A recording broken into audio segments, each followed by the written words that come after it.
سلام سلام زخبركم تخاتلتنا نايزا مدب أدينا channel كلاتكم أم بالعالم تركبوا تخاتل نايزا مدبنا كم يتكون علىكم كم يكنيكم كل عالم تركبوا مسمولة أنكم كتلون أتمنى كل معلتخاء بفليز بلا مدب حيزلكم متيالله كتكاتلون خاء بخبري عدن لو معلتم بقر كابت قدم حجي هيتيو زمتزنا بركونا English course كروب فليز بلا مدب حيزل متيالله سوها انتايو نايلو معلت مدمنا كمي جرنا وي تايمس نمال وي زبلت زحشن زوخنا سراح نركب كانوا مالهم زلنا نتبتات زبل عرست أقداس خوين سلازرخبكو بزعب قرب حابريت أركبي متيرلوه سلازي نابت مدبكو بلوكم لو معلتي نما يتقلهم نتبي تي قدامي انتاي كخونيو was macht eine gute Bewerbung aus نحد نايسرح ملكتا وين حد سرح كدل تصحفو ويتجبرو تصدو بيفيربون كم يكون له انتي كمال له نزبل كوينو كلايكا was sind no-goes for recruiter حد سرح زحت وين يسرح حتاتي كبرهم زي بلهم وي زي كبو نجرات انتي يمكن رينا كم سالساي أقدس زخون مغري وي فيشتيجا تيبس دما كنرينا مالتي سلازي حانت بحانت كنرينا تقدميتي was macht eine gute Bewerbung aus تبل تقدمي انت كل له مالتيو anschreiben وي دما حتصير وي كتصفو زخون بزعبا خاطو تصفولو دبدابي مسل كنبلو نخلي نازا anschreiben اتكالاي دما ليبنسلاوف زخا تمرتاون سرحتاون دحر بايتانات كزغلص كوينو كاب A سجاب Z ناي موداتا مالتيو ناتكا تاريخ هيوتا زغلص مالتيو اتسالساي كا سيغنس مراغاغص ناي تمرت خون خل كمو ناي سراح خون خل سراح خيام ترعات وي كا استمهار كام تمرت بزعبهم زغلص سيغنس دما كابتوم اقدسي وي دما فيشتيك زخونو ناي حدا فيرو كتصحف كلها ات تقوملهم ثلاثه نغرات يوم مالتيو سلازي نزيوم حانت بحانت خنريمنا تقدامي انشرايبن كم زخون بلصنا حنا ناي حدا سب مالتيو تناتو دحر بايتاوي تمرتو كون ولا ولا يسراح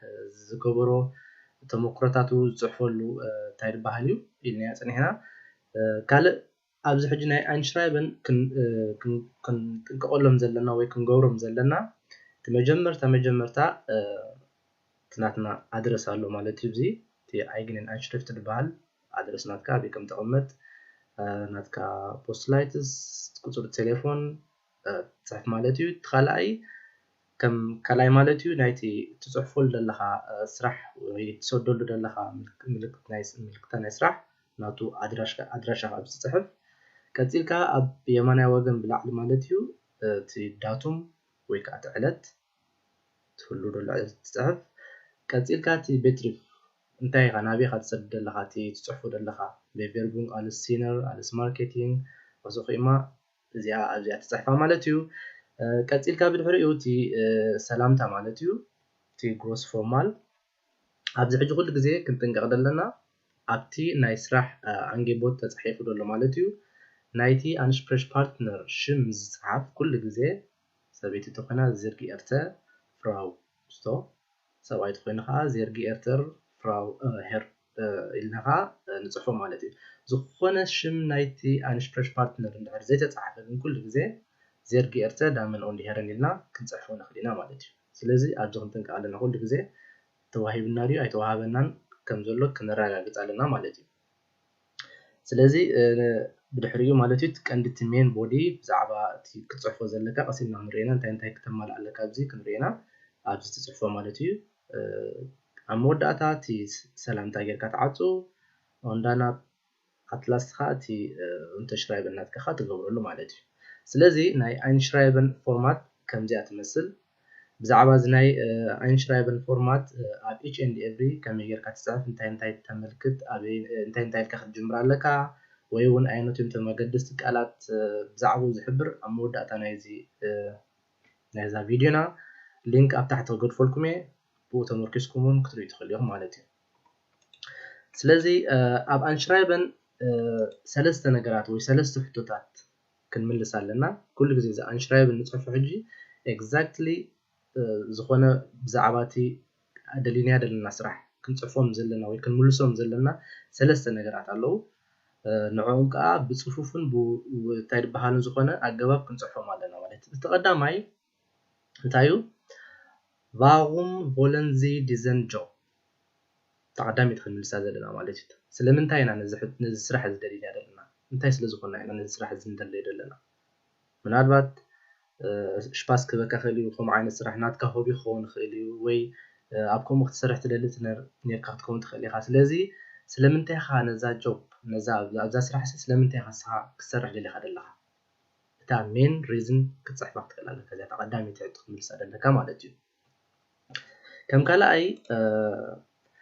warum bewirbst du dich bei diesem Unternehmen ስለምንታይ ኢኻ ናይ ስራሕ ምልክታ ናብዛ ትካል እዚኣ ትሰድድ ዘለኻ እንታይ ትቐንዲ ፍሉይ ነገር ፍሉይ ኤርፎርን ዘለካ ኮይኑ ወይ ብኡ ዲኻ ወዲኻ ኮንካ ተዓውዲ ወይ ቅድሚ ሕጂ ዲኻ ብዛዕባኡ ኣውስቢልዱን ጌርካ ነርካ ወይ ብዛዕባኡ ዲኻ ኢንተረስት ዘለካ ስለምንታይ ኢኻ ናብታ ኢንተርኔመን እዚኣ ካብ ካልኦት መሪፅካ ናብኣ ትፅሕፍ ዘለኻ እቲ ፍሉይ ዝኾነ ነገር ከዓ ክትምልሶ ክትክእል ኣለካ ማለት እዩ እዚኣ ነጥብ እዚኣ እታ ሳልሰይቲ which is very important ማለት እዩ warum du die perfect person dafür bist ስለምንታይ ኢኻ ንስኻ ዝበለፀ ወይ ከዓ ፐርፌክት ዝኾንካ ሰብ ነዛ ስራሕ እዚኣ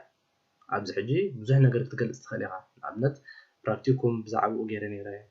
ብዛዕባኡ ሰርች ገይረ ፍሉይ ኤርፋርን ኣለኒ ፍሉይ ተሞክሮ ኣለኒ ስለምንታይ ንስኻ ዝበለፅካ ሰብ ኢኻ ነዛ ስራሕ እዚኣ ነዛ ፍልይቲ እዛ ትፅሕፈላ ዘለካ ስራሕ ስለምንታይ ኢኻ ንስኻ ዝበለፅካ እዚኣ እውን ክትገልፅ ኣለካ ስለዚ ኣብዛ አንሽራይበን ትበሃል ብሓፂርን ፅፉፍን ዝኾነ ስለምንታይ ኢኻ ነዘን ሰለስተ ሕቶታት እዚአን ትምልሰን ማለት እዩ ኣብኡ ሕጂ ብዙሕ ከየብዛሕካ ማለት እዩ ኢን ዲቴል ማለት ከምዚ ሃተፍተፍ ከይበልካ ማለት ዝኸውን ዘሎ ዳይሬክትሊ ኣብተን ፖይንት ስለምንታይ ነዛ ስራሕ እዚኣ ደሊኻ ኣለኻ ስለምንታይ ኢኻ ናብዛ ኢንተርኔመን እዚኣ ተመልክት ዘለኻ ወይ ስለምንታይ ኢኻ ንስኻ ዝበለፅካ ሰብ ነዛ ስራሕ እዚኣ እዚአን ሰለስተ ነገር ኣገድስቲ ዝኾና ሕቶታት ኣብዛ ናይ አንሽራይበን ክንምልሰን ኣለና ማለት እዩ ስለዚ እታ አንሽራይበን ናትና በዛ መንገዲ እዚኣ ተወዲኣላ ማለት እዩ ትኾን ዘላ እታ ካልአይቲ ኣገዳሲት ዝኾነት ነጥቢ ኣብ ናይ ቤቨርቦን ክንፅሕፍ ከለና ንገብራ ማለት እዩ ሌቨንስላውፍ ንብላ እያ ሌቨንስላውፍ ከዓ ከምዚ ሪንያ ፀናሕና መጀመርታ ማለት እዩ ሌቨንስላውፍ ትበሃል ናይ ሓደ ናይ ትምህርታዊ ክኸውን ይኽእል ከምኡውን ናይ ስራሕ ክኸውን ይኽእል ድሕረ ባይታኻ ወይ ከዓ ታሪክ ሂወትካ እዩ ዝኸውን ዘሎ ማለት እዩ ሕጂ ኣብ ናይ ሌቨንስላውፍ እንታይ ከማልእ ኣለዎ ንዝብል ሕቶ ድማ ተቀዳሚቲ ክንርዳእ ዘለና ማለት እዩ እታ ፐርሰናልሽ ዳተን ወይ ድማ እቲ ናትካ ቀንዲ ኣድረስ ማለት እዩ ሽምካ ኣድረስ ናትካ ይተቐመጥ ኣለኻ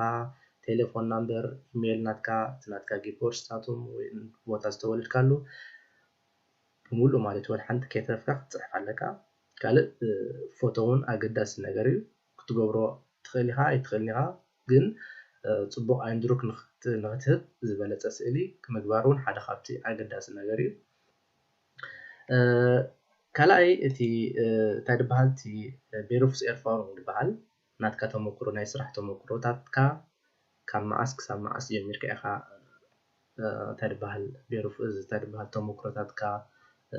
ዛምነን ጌርካ ወይ ኣኪብካ እንታይ ኢኻ ጌርካ እዚ ሕጂ ኩሉ ደይኮንካ ሓንቲ ብሓንቲ ክትፅሕፎ ግን ቅድሚ ነዛ ሌቨንስላውፍ ምፅሓፍካ ሕጂ ኩሉ ግዜ እንታይ ክትገብር ዘለካ እቲ ዝገበርካዮ ስራሓት ኩሉ ኣብ ኖርማል ወረቐት ምሽጢ ፅሕፎ each and every እንታይ ሰሪሕካ ንዕኡ ሕጂ ብዝከኣለካ መጠን ሕጂ ፕሪሳይዝ ጌርካ ወይ ከዓ ኣፅፍፍ ኣቢልካ ኣሰልቻዊ ከምዘይከውን ጌርካ ከተቕርቦ ክትፍትን ኣለካ ማለት እዩ ስለዚ ኣብዚ እውን ክንጥቀቕ ዘለና ኩሉ ግዜ እቲ ኣሰራርዓ ናይቲ ዕለት ኩሉ ግዜ ክሮኖሎጂካል ክኸውን ኣለዎ እዚ ማለት ከዓ እንታይ እዩ ካብቲ እንታይ ዝበሃል ካብቲ ዝነውሐን ወይ ንበሎ ሕጂ ካብ ዝሓለፈ እንዳወረድና ሕጂ ንኣብነት ኣብ 2020 ኣነ ትምህርቲ የወዲእ ኣለኹ ኣብ 2018 ከምዚ ገይረ ነይረ ኣብ 2016 ከዓ ከምዚ እንዳበልካ ሕጂ ካብቲ ዝለዓለ ናብቲ ዝተሓተ ማለት እዩ ትወርድ ማለት እዩ እቲ ሳልሳይ እንታይ መፅእ እቲ ቢልዱንግስቬግ ወይ ድማ እቲ ናይ ትምህርታዊ መንገድኻ ዝነበረ ማለት እዩ ካበይ ናበይ ኢኻ እንታይ ተማሂርካ ኣበይ ወዲእኻ ብምንታይ ወዲእኻ እንታይ ተማሂርካ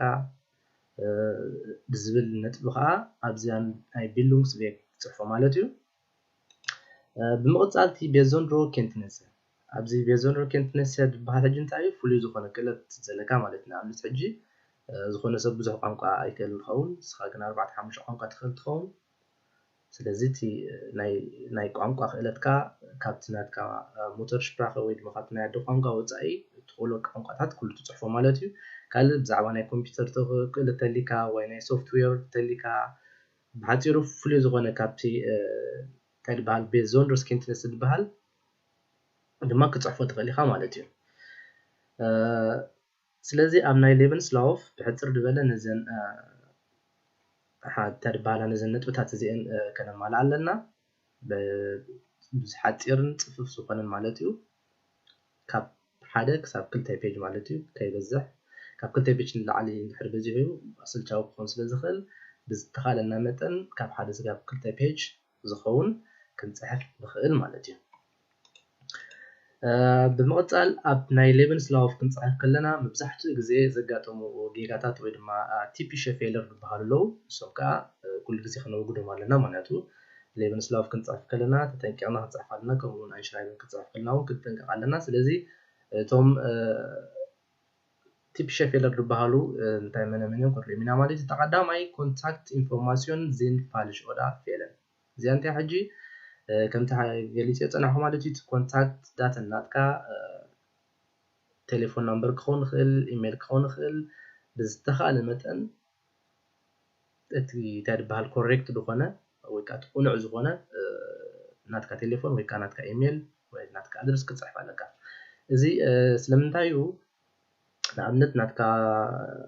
ቬርብ ምሰደድካያ ተቐቢሎም ኣይንላዱን ክገብሩኻ ዝደልዩ ቴሌፎን ናምበር ናትካ ደው ኢሎም ክስኡናኻ ይኽእሉ እዮም ማለት እዩ ዝኾነ ጌጋታት እንድሕር ኣለውቲ ናትካ ቴሌፎን ናምበር ኣይክረኽቡ ኣይክእሉን እዮም ስለዚ በዚ መንገዲ እዚ እቲ ናትካ ዕድል ክስኡነ ትኽእል ኢኻ ማለት እዩ ስለዚ እቲ ናትና ኮንታክት ኢንፎርማሲዮን ብዝተኻለና መጠን ትኽክል ክንፅሕፎ ኣለና ማለት እዩ ካልኣይ ኦን ዩበርዘስልሽ እዚ ኸ እንታይ እዩ ኩሉ ግዜ ኣብቲ ሌቨንስላውፍ ክንፅሕፍ ከለና ከምቲ ቀዲሙ ሓቢረ ዝፀናሕኩ ሓደ ድሕርቲ ሓደ ልክዕ ብፅፉፍ ዝበለን ብውሕድን ክንበብ ዝኽእልን ክንፅሕፎ ኣለና ማለት ሓደ ሰብ ምፅእ ኢሉ ርኢ ኣቢሎ ፅቡቅ ገይሩ ደስ ኢልዎ ርእዩ ከንብቦ ክኽእል ከም ዘለዎ ክንገብሮ ኣለና ማለት እዩ ንኣብነት እቲ ናትካ እቲ ናይ ተመክሮ ናይ ትምህርትኻ ንቅድሚት ተምፅኦ ኣብ መንጎ ናይ ስራሕ ኤርፎርን ተምፅኦ ፀኒዕኻ እውን ፕራክቲኩም ዝገበርካዮ ተምፅኦ ፀኒዕኻ ከዓ ናይ እንታይ ዝበሃል ፍሉይ ትኽእሎ ንኣብነት ናይ ላንጉጅ ዲ ወላ ናይ እንታይ ዝበሃል ናይ ኮምፒተር ኮንቲነንሲ ተምፅኦ ስለዚ ሕውስውስ ዝበለ ክኸውን የብሉን እንታይ ደኣ ፅፉፍ ክኾን ኣለዎ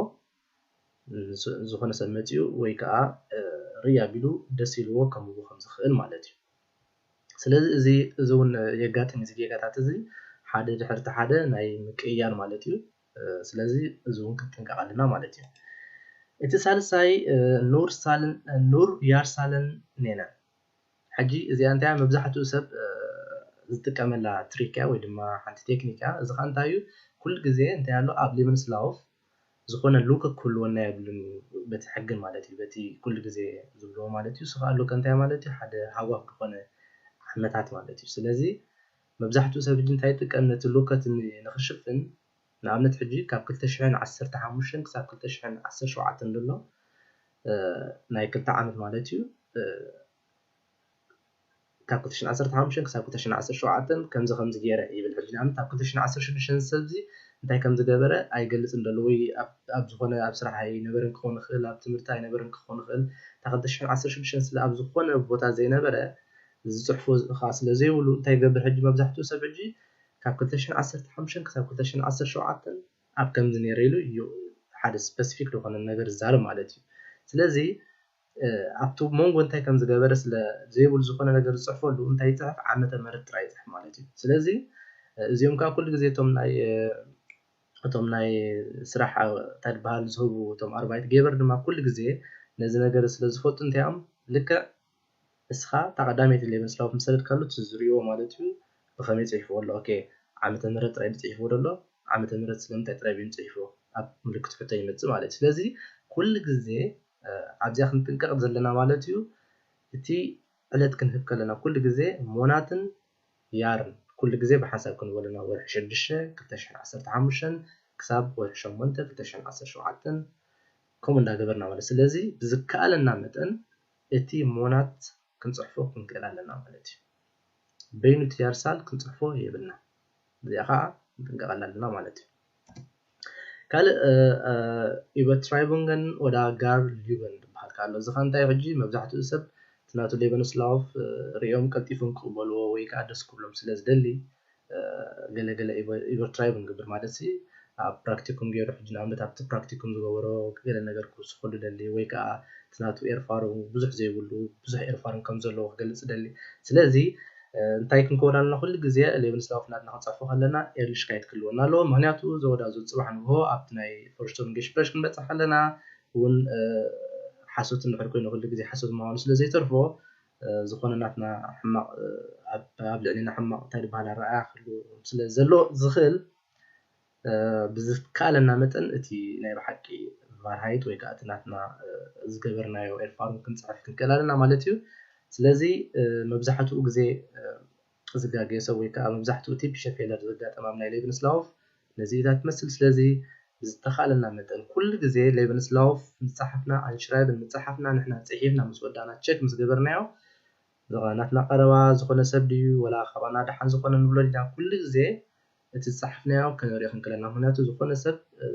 እሱ ዝፀሓፎ ጌጋ ቀልጢፉ ክረኽቦ ይክእል ካልእ ሰብ ምስ ተወገ ስለምንታይ ዳ ዝያዳ ከምዚኣ ጌርካ ኢሉ ቀልጢፉ ክሪኣ ከሎ ምክንያቱ ኣርባዕተ ዓይኒ ካብ ክልተ ዓይኒ ስለዚ ዝሓይሽ ማለት እዩ ስለዚ ዝተኻለና መጠን ወዲና ፅሒፍና ወዲና ምስ በልና ቸክ ዝገብሮ ሰብ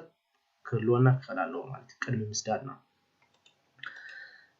ቀፂልና እቲ ሰዮግነስ ዝበሃል ማለት እዩ እዚ ከምቲ ኣቐዲመ ሓቢረ የፅናሕኩ መረጋገፂ ናይ ትምህርቲ ክኸውን ይኽእል ከምኡውን ናይ ስራሕ ክኸውን ይኽእል ከምኡውን ናይ ፕራክቲሽነር ፋውን ከም በዓል ፕራክቲኩም ዝኾነ ነገር ተሞክሮታት ዛምለ እንደገበርካዮ ክኸውን ይኽእል እዚ ከዓ ዝበለፀ ነገር ማለት ብቨርብን ክሰድድ ከለካ ሰዮግነስ ምሱ ዳሱ ክትገብረሉ ክትክእል ኣለካ ማለት እዩ ቀፂልና ፓሲንግ ኖ ጎስ ፎር ሪክሩተር እዚ ከዓ እንታይ ማለት እዩ ሓደ ሰራሕተኛ ዝደሊ ሰብ ክገብሮም ዘይብሉ ብፍፅም ክገብሮም ዘይብሉ ነገራት እንታይ እዮም ተቐዳሚቲ ሕጂ ኩሉ ግዜ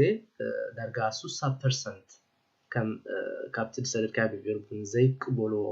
ዝገብረሉ ምክንያት እንታይ እዩ ተቐዳሚቲ 60% ሬሽት ሽራይብን ፌለር this is very important ነገር ማለት እዩ ናይ ብሓቂ ኣገዳሲ ነገር እዚ ሕጂ እንታይ እዩ ሓደ ቡክሽታብ ደጋጊኻ ወይ ግራማቲክ ጌጋት ምናልባት ሰቢኻ ክትጋገ ትኽእል ኢኻ ግን እሱ ይኮነን ትቐንዲ መምዘኒ እንታይ ትቐንዲ መምዘኒ ሓደ ሰብ ሌቨንስላውፍ ክፅሕፍ ከሎ ማዕረ ክንደይ ግዜ ሂቡ ዝፅሕፎ ዘሎ እስቲኦም ኣብ ምልክት ሕቶ ደምፅዋ ሰብሲ ስለምንታይ ተጋጊ ደይኮነ ስለምንታይ ተገዲሱ ዘይፀሓፎ ተገዲሱ ስለ ዘይፀሓፎ እዩ ነዚ ጌጋ እዚ ፈጢርዎ ዘሎ ስለዚ ኩሉ ግዜ ቀዳሚት ክንጥንቀቐላ ዘለና ከምታ ቀዲመ ሓቢረ የፅናሕኩ ሌቨንስላውፍ ይኹን ኣንሽራይብን ይኹን ፅሒፍና ምስ ወዳእና ቸክ ዝገብሮ ሰብ ንዕኡ ናይ ግድን ክህልዎ ኣለዎ ብፍላይ ንሕና ኣብቲ ናይ ዶች ክብርትዓና ስለ ዝኽእል ካባና ድሓን ዝኾነ ሰብ ወይ ቀረባ ቤተሰብና ድዩ ወይ ቀረባ ሓውና ድዩ ንፈልጦ ሰብ ድዩ ክሪኤልና ክኽእል ኣለዎ ማለት እዩ እዚኣ ክንጥንቀቐላ ኣለና አንድ ኣገዳሲት ነገር እያ ማለት እዩ ከም ካልኣይ ክሳብ 54% ናይ ቢቨርቡን ናይ እንታይ ዝበሃል ከም ንውሰድ ዝኽእል ማለት እዩ ፋልሸር ኣንሽፕሬሽ ፓርትነር እዚ ከዓ እንታይ እዩ ኣብታ ናይ ጆብ ኣንጊቦት ትደልያ ዘለካ ስኻ ንኣብነት እዚ ጆብ እዚ ተረኺቡ ደሎ ናብ ከምዚ ክስቶ ክሰዱና ትኽእሉ ኢኹም ዝብል ሽም ናይቲ ሰብ ክህሉ ይኽእል እዩ ስኻ ሕጂ ተጋጊኻ ንኣብነት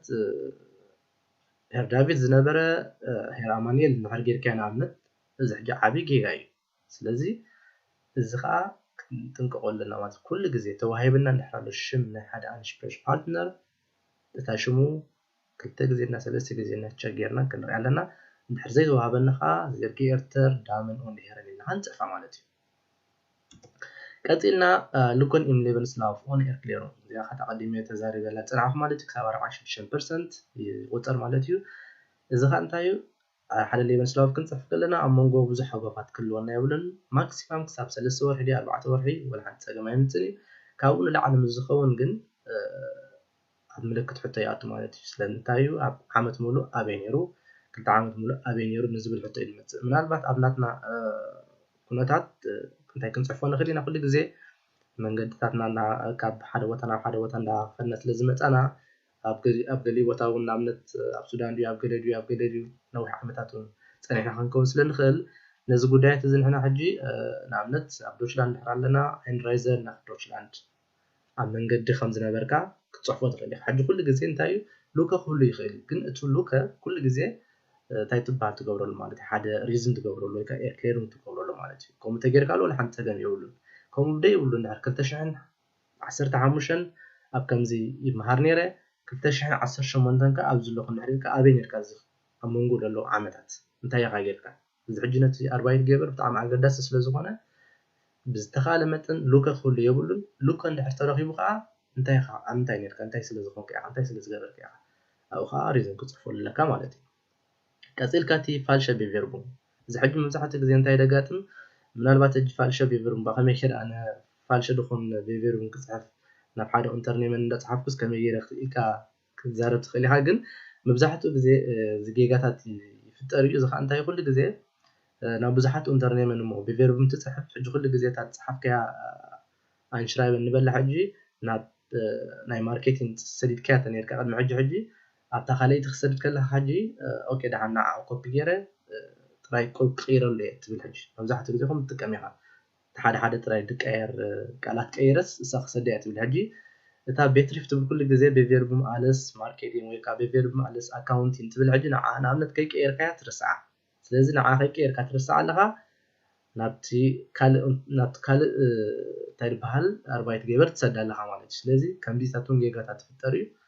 ስለዚ እዚ እውን ክንጠንቀቕ ኣለና ማለት እዩ ቀፂልና 23% ድማ ኦን ፕሮፌሽናልስ ፎቶ እዚኣ ፎቶ ከዓ ብጣዕሚ ኣገዳሲ እዩ ምክንያቱ ሓደ ኣይንድሮክ ትገብር ኣለኻ ስእሊ ናትካ እንድሕር ቀዳማይ ርዩ እቲ ናትካ እንታይ ዝበሃል ኣይንድሮክ ክገብር ይኽእል እቲ ኣርባዕተ ገበር ናትካ ማለት እዩ ስለዚ ብዝተኻለካ መጠን ኣብ እንዳሰኣላይ ከድካ ተሳኢልካ ናይ ቢቨርቡ ፎቶ ክትሰኣል ተመራፂ ይኸውን ማለት እዩ ብናትካ ሰልፊ ዝገበርካዮ ክኸውን የብሉን ማለት እዩ ዝኸውን ዘሎ ምክንያቱ መምዘኒ ስለዝኾነ ብዚ ማለት ብታይ ዝበሃል ኣብዛ ክቤለ ፅሒፈልኩም ኣለኹ ብዝበለፀ እውን ኣብ ካልእ ተወሳኺ ናይ ክትገብሮም ዘለካን ክትገብሮም ዘይብልካን ዝሕብር እውን ስለ ዘሎ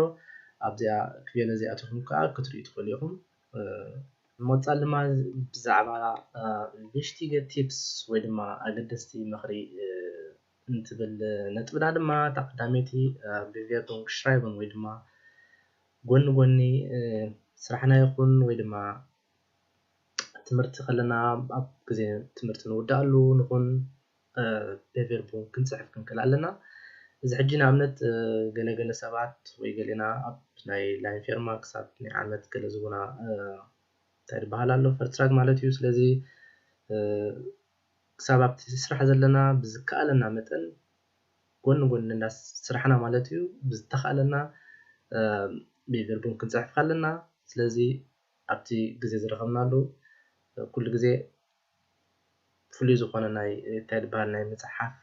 ግዜ ክንፈጥር እውን ዝበለፀ ኮይኑ ይስማዓኒ ማለት እዩ ከም ሓሳብ ናይ ምሸት ድዩ ወይ ናይ ንጎ ድዩ ወይ ኣብታ ዓረፍቲ ትረኽበላ ግዜ ድያ 5 ደቂቃ ድያ 10 ደቂቃ ወይ 15 ደቂቃ ተገዲስካ ንዕኡ ሂብካ ማለት እዩ ብዝተኻለካ እንታይ ዝበሃል ክትገብር ምፍታን ዝበለፀ ነጥቢ ኮይኑ ይስማዓኒ ማለት እዩ ስለዚ ነቶም ኣብ ትምህርቲ ዘለኹም ኣብ ቀረባ ናይ ምውዳእ ዘለኹም እውን ቅድሚ ትምህርቲ ምውዳእኹም ቢቨርቡ ሰዲድካ ምፅናሕ እውን ዝበለፀ እዩ ምክንያቱ ዳይሬክት ለትምህርቲ ከውድእ ምስ ኣበልካ ናይ ስራሕ ዕድል ክትረክብ ስለትኽእል ኣቐዲምካ ፅሒፍካ ወይ ሰዲድካ ምፅናሕካ ዝበለፀ እዩ ማለት እዩ ከም ካልኣይ ኦንላይን ካሪየር ኔትወርክስ ንውሰድ እዚ ከዓ እንታይ እዩ ኣብ ናይ ኦንላይን ዝተፈላለየ ሊንክ ኣሎ ዝተፈላለየ ኦንላይን job board ዝበሃል ኣሎ ማለት እዩ ኣብዚ ከዓ በቲ ንዓና ዘድልየና ወይ በቲ ንሕና ናትና ኢንተረስት ዘለና ዓውዲ ማለት እዩ ኣብኡ ከይድና ብምፅሓፍ ኩሉ ግዜ ናብ ናትና ኢሜል ቀፃሊ ክመፃልና ይኽእል እዩ ማለት እዩ ስለዚ እዚኦም ኣብዚ ኣምፅኦም ዘለኹ ሓደ ካብቶም ኣገደስቲ ወይ ከዓ እቶም ዝበለፁ ወይ ከዓ ኣብ ዶችላንድ ካብቶም ደሓን ዝኾኑ ኦንላይን ኔትወርክስ እዮም ኣብዚ ዘለዉ ኩሎም ሓንቲ ብሓንቲ ማለት እዩ ንኣብነት